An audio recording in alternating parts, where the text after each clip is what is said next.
I'm Josh Lipton, and I commute by bike. I'm in Austin, Texas at the North American Handmade Bike Show. I'm here with Wade Beauchamp of Vulture Cycles. How's it going, Wade? Good, Josh. How are you? I'm all right. That was a rough night last night, but I'm hanging in there. Awesome. Yeah. There's we can't repeat some of the things, huh? Right. Mojo Nixon. Mojo Nixon. Yeah. So tell us how you became a cyclist, Wade. I started riding bikes as a kid, like most people. You know, it's your first transportation freedom is being a kid, is a bike. BMX bike. Rode around BMX bikes in Reno and Elko, Nevada, and then I got a mountain bike when I was like 14, and you know about that. Yep. Yeah, it's all downhill from there, right? Just keep riding. Yeah. Yep. Always have a nicer bike than a car if you have a car. Yep. That's right. So, yeah. Do you commute by bike these days? A lot. Yeah. I sort of have a weird double commuting situation. I live about 7 miles outside of Bend, so sometimes I drive my truck to carry a lot of weight, but I'm building a cargo bike for myself pretty soon. Nice. But my shop is actually farther out of town, about 1.5 miles. So it's a no-brainer to just jump on the bike and ride over there.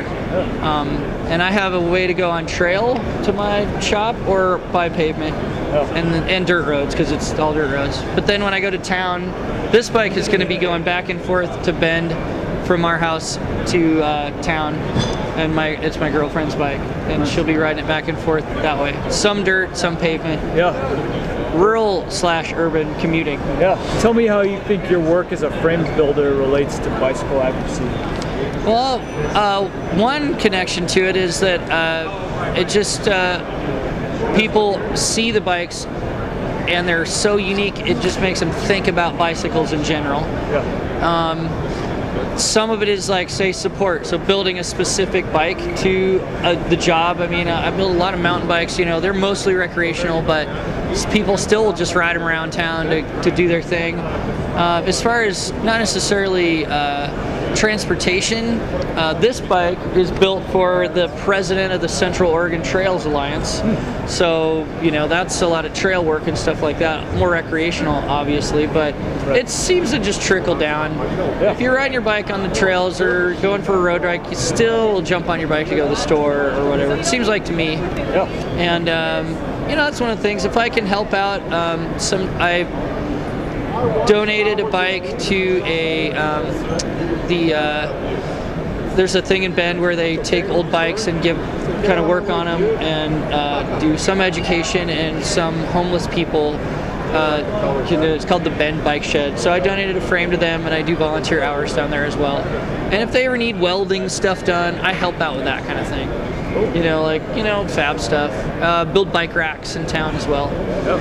So right on. Just get people to get out there. Hopefully, I'm going to be working on some cargo bikes for a company in Portland, and that's just going to change it all. People are like, oh, I can't carry. It's like, well, you're going to be able to carry your stuff. Yeah. So my goal is to ride my son to school as much as I can with that bike. So that should be a change. I'm excited to mix it up. Park the truck. Right. Yeah. So cool. On to some design principles for commuter bikes. Would you choose 3 concepts to describe an ideal commuter bike? Well, it's pretty obvious. First thing is fit. You know, you don't need to be in the fully tucked position for perfect aerodynamics and wattage. You want a bike that will just go and go and go. It obviously can't require a lot of maintenance.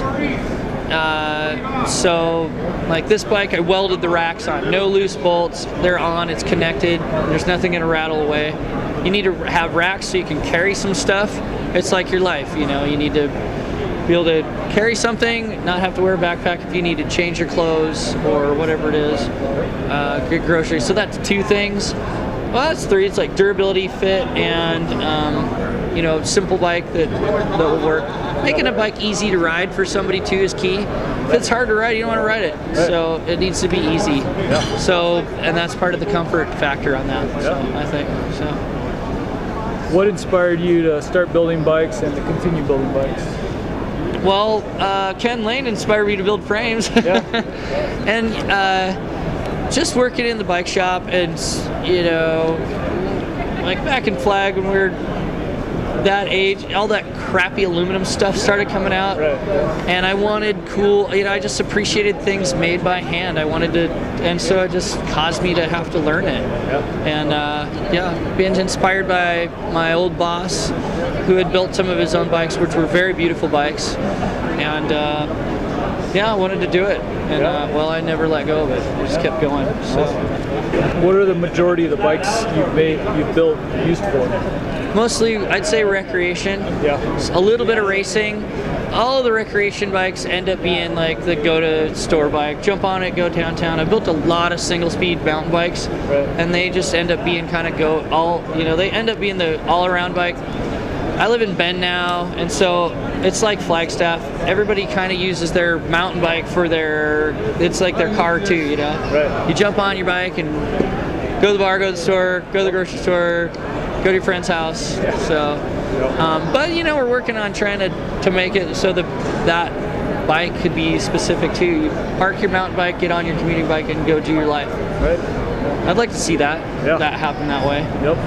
So, if money was no object, what bicycle accessories would you integrate into the bicycle frame, and what would you just build mounts for? I just think everything one piece. I like the generator hub idea. That way you never forget your batteries. I mean, I have my road bike right now has a light with dead batteries on it, so it's used. And I just got to change it, and I just haven't done it. I want the racks to be welded on.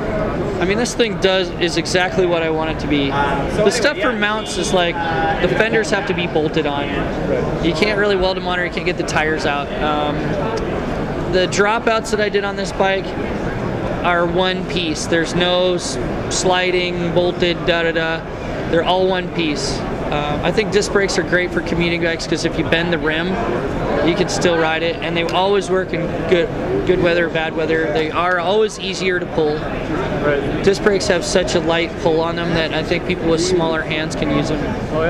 So that was critical. But and you know, like this bike has fenders on it. I live in the desert. It won't need the fenders every time, but they're always there for when she does. So that's one way I was thinking about that. What are your favorite parts and accessories to build your bikes around?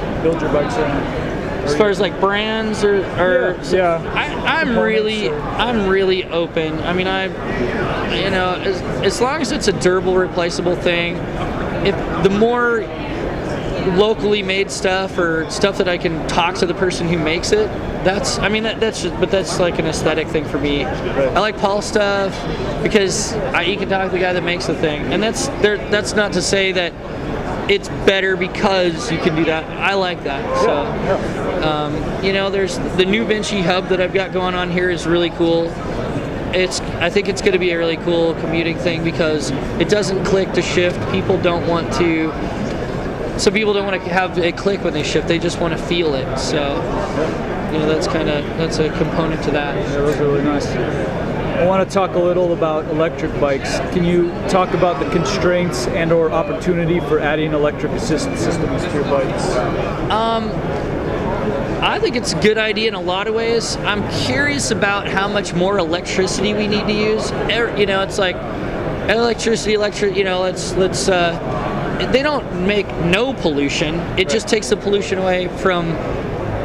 It makes point source pollution out of it. So instead of having random pollution everywhere from cars, it point sources the pollution to the coal-fired thing or the wind farm, which people say is site pollution or whatever like that. So, do we need more things that run on electricity? I don't know, but if you're replacing a car, then it's probably better. So it's a real toss-up for me. It's better than putting a internal combustion engine on it. And electricity's cool. It's only going to get better. But then then you have iPhone. We all have way more electronic stuff than when we ever did before. Phones, computers, all that stuff. So I think more efficiency needs to happen before more options. but what I know about it, you know, I make bikes. Yeah. But I think electric bikes are cool. Yeah. If someone some company gave you an electric assist system, would you build a bike for it? Yeah, and I'm sure it's like necessity is the mother of all invention. You know, if they gave me the parts, that's where I would start to be like, how do I integrate it aesthetically and cool and comfortably into this, versus just hacking it on, you know? Yeah. Because one of the things that happens is like some of the batteries end up on the rack. It's a bunch of high center of gravity. Yeah. All the weight needs to be right there. Right. You know, right at the bottom. So how do you integrate that? What kind of cells is it using? Are they recyclable? Are they, you know? Right. Making it better. Yeah, if somebody gave me one, if somebody gives me anything, I'll try to make something cool out of it. Yeah, right on. Just to wrap up here, imagine that I'm a potential buyer but not a bike building connoisseur. What features of this commuter bike would you want to emphasize to me? So kind of initially it's difficult because we have, you know, every bike's fit for a person, but if it was say a production thing, I'd just sort of point out the racks are part of the bike. You don't have to buy them later. They come with it. The integrated generator hub is a really smart way to do it as well, and a non-derailleur drivetrain. You know, and just be like, if you're not a bike guy or a bike person, those are things that stick out. It's like, yeah, this hub, the rear hub, don't think about it. Just get on and ride. My gears don't click. They work. It works great. So, you know, that's kind of the thing. And I think people typically call the step-through frame thing a girl's bike or whatever, but I think these bikes are going to be more and more for men. Because when you put weight on a bike, being able to step through it is a great idea instead of having to wrestle your weight and step your leg over. So getting men to be accepting of a step-through frame, I think is a great place to go. And I've got a design I want to work on that's going to hopefully mash that up. Nice. Yeah. Right on, Wade. Well, glad to see you're back at it with the frame building. Yeah. Looks like he's doing some great work. So. Thanks. It's good to see you, Josh and Stuart. Again, I'm Josh Lipton, and I commute by bike.